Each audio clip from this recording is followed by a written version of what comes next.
And joining us now is Leroy Westerling, who's a professor of management of complex systems and the co-director of the Center for Climate Communication at the University of California, Merced, where he studies the relationship between climate and wildfires. Welcome to Background Briefing, Leroy Westerling. Thank you very much. Pleasure to be here. Well, thank you, Leroy. And of course, the death toll in the wildfires across California has risen to 31, but there are more than 200 people still missing from the Camp Fire, which has burnt out the town of Paradise in the north part of the state.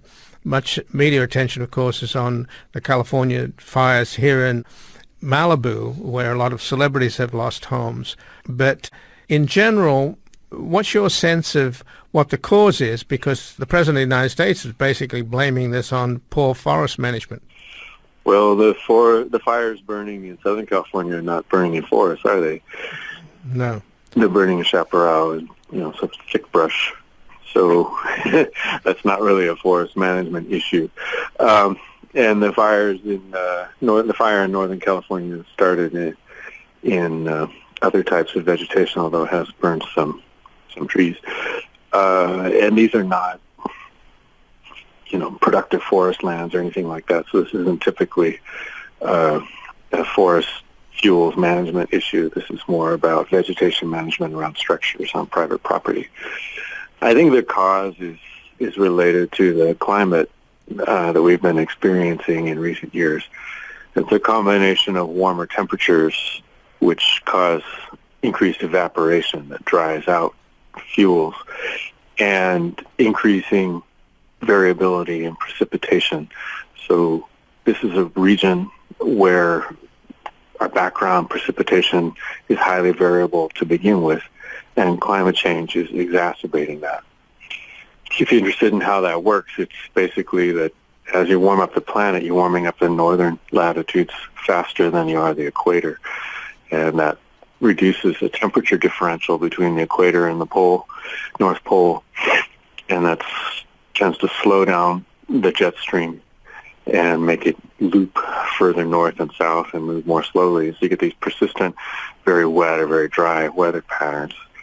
And so that combination of increased temperature with increased evaporation and this really variable precipitation gives you more fuel in the wet years growing and then drier fuels in the dry years.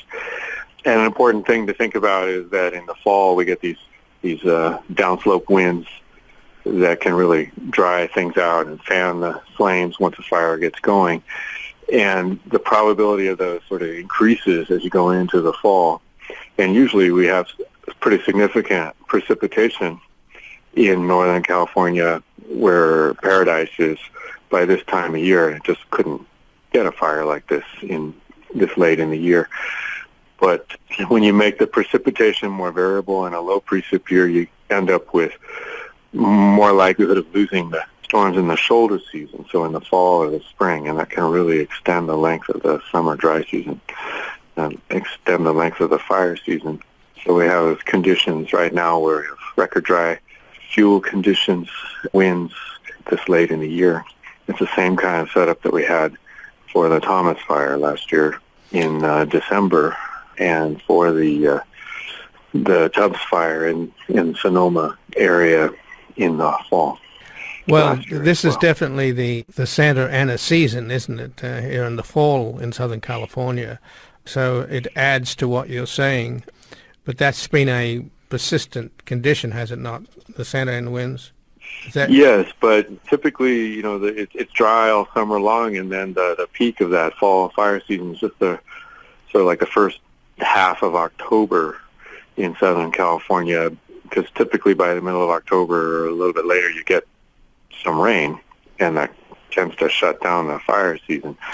But if you don't get that rain, then the fire season can extend later and later, and then you got more and more of a chance of getting a significant wind event at the same time that you have these really dry fuels there still. And that's what's happening with much greater frequency than what we used to see.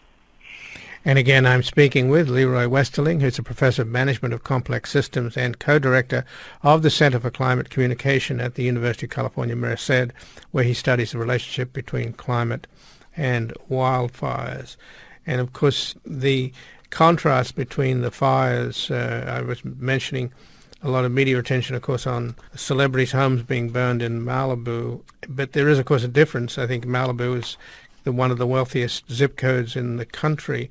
And the campfire that hit Paradise in Northern California, that's a very low-income retirement community. And would that explain why there are fears that there are more than 200 people unaccounted for, and there's a fears that the death toll will rise? Would that be a factor? Hopefully a lot of those people that are still unaccounted for just haven't been tracked down yet because, the chaos of the evacuation. Mm-hmm. The reason that there's been a pretty significant toll in terms of the loss of life is because the fire was moving so quickly. People had trouble escaping in time, so they're finding bodies in burned out cars and things like that, and people fleeing on foot, so overcome by smoke or flames. So what explains that? And the fires move very fast too, down here in Southern California, in the Malibu area. Is that something that's also increasing as a result of climate change and the drier fuel? That's what we've been hearing from the fire managers, is that the behavior of the fires is really unusual compared to what they remember from earlier in their careers. So fires burning much faster, much more intense, burning downhill almost as fast as uphill, burning some of the fires this summer. Reports of them not really slowing down that much at night at all. So that's really forced them to change their fire management strategies for trying to contain and put these fires out. Well, obviously, it's tragic for people, the loss of life and the loss of homes. And I mean, the governor said, Governor Brown said, this is not the new normal, this is the new abnormal. And he, of course, has been probably the leading politician in terms of trying to make people aware of climate change and global warming. And that's a stark contrast to the President of the United States, who's both a global warming denier, and he blames these fires on poor forest management. As you pointed out, there's no forests being burned in the south and very few in the north. So let's talk a little bit about the politics here. Do you think that there's any way to educate the President of the United States? And some people think he's parroting the talking points of the lumber companies who want to get into these protected forests and harvest the trees. There's a great book by a guy named Frank Furter. He's a philosopher, and it's called On Bull. And the premise of the book is basically that there's a group of people now who don't care if something is true or not. It's not that they're lying or not lying. It's that they don't care. They say whatever's most useful for their policy that they're trying to pursue at the moment.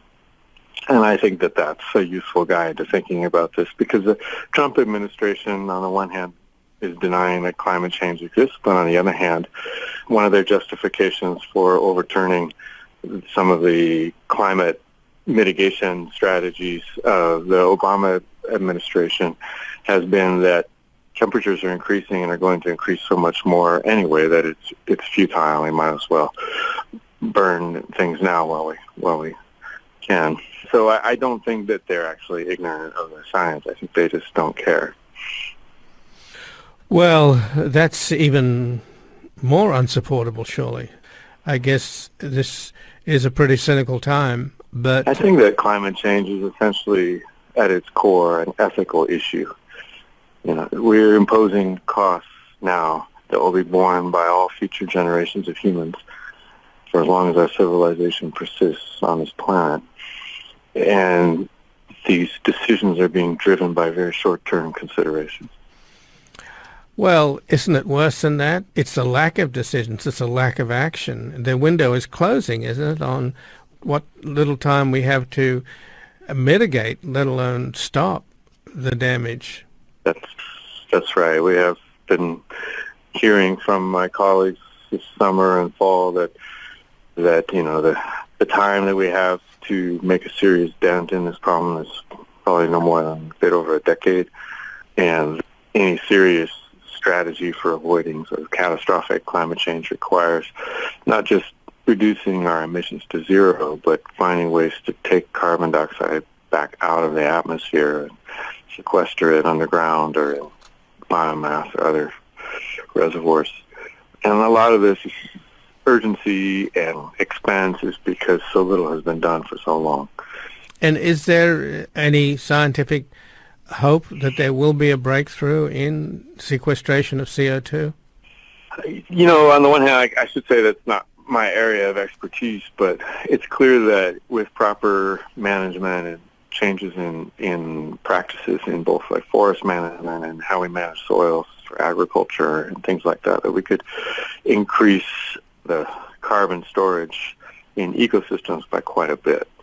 And we could do more to capture and sequester carbon from burning fossil fuels. And we could certainly stop subsidizing investment in fossil fuels, which runs into the billions of dollars a year in this country. You know, we shouldn't be taking public money and investing it in making the situation worse. Well, just to cheer you up, Leroy Westerling, the new acting Attorney General, turns out that he worked for a dark money super PAC led by the Koch brothers that was largely funded by ExxonMobil with the express purpose of promoting global warming denial. And he's the top law enforcement man in this country now. Yeah, I'm old enough to remember those television advertisements where Newt Gingrich and Nancy Pelosi sat together on a bench and talked about how we needed to have a bipartisan approach to controlling climate change because it was a real issue that the country needed and the world needed to address together. But there's been so much money available to politicians, including Newt Gingrich, who were willing to reverse themselves on that and pretend like they didn't understand the science, that we've had a really hard time moving policy in this country since then. Well, is there a problem then, if this is the new abnormal, can these weather people on TV that over-dramatize this extreme weather but never contextualize it, they never make it clear that this is happening more often and with more intensity and that there's something wrong? There's a difference between weather and climate, isn't there? So weather is what we observe. Climate is a system itself that produces the weather that we observe. So it's kind of like climate is the roulette wheel, and weather is the number that comes up in any given spin. And we're just pushing the odds so that we get higher and higher numbers more and more often. And so, you know, the questions that sometimes arise, like, what was this event caused by climate change, are sort of irrelevant at this point. We are altering the climate system in dramatic ways that are having effects that are pervasive throughout ecosystems and throughout the Earth system. And every weather event that we observe is the product of an altered climate system. And the other part of that is that it's not a one-time and you're done. It's an ongoing, accelerating change. Everyone alive today will never see a stable climate system again during their lives. Even, you know, small children being born today. And that means that it's going to be harder and harder for us to manage our exposure to risks that are influenced by this destabilizing climate system. And that's really what needs to be brought through to people. It's not that there's a new abnormal and now this is going to be what we have. It's going to continue to change at an ever more rapid pace for decades to come. Well, presumably, we mentioned ExxonMobil being the reactionary forces promoting denial, but you would think insurance companies, on the other hand, and they're pretty powerful, they got to be taking a beating. So maybe there's some hope there that there'll be some corporate backing, if you will, for a citizens movement that's clearly out there. But I don't know. We're the only country in the world that's even arguing about the existence of climate change. Everybody else has accepted this reality, with, of course, the exception of Russia. Well, insurance companies do actually understand the science and accept that the risks are changing, but they only write their policies for typically a year at a time, so they're not really exposed to a long-tail risk from climate change because they can just keep reassessing the risk each year and shifting their prices. And actually, Russia is still a member of the Paris Accords, and the United States is not. That's true. Well, I thank you very much for joining us here today.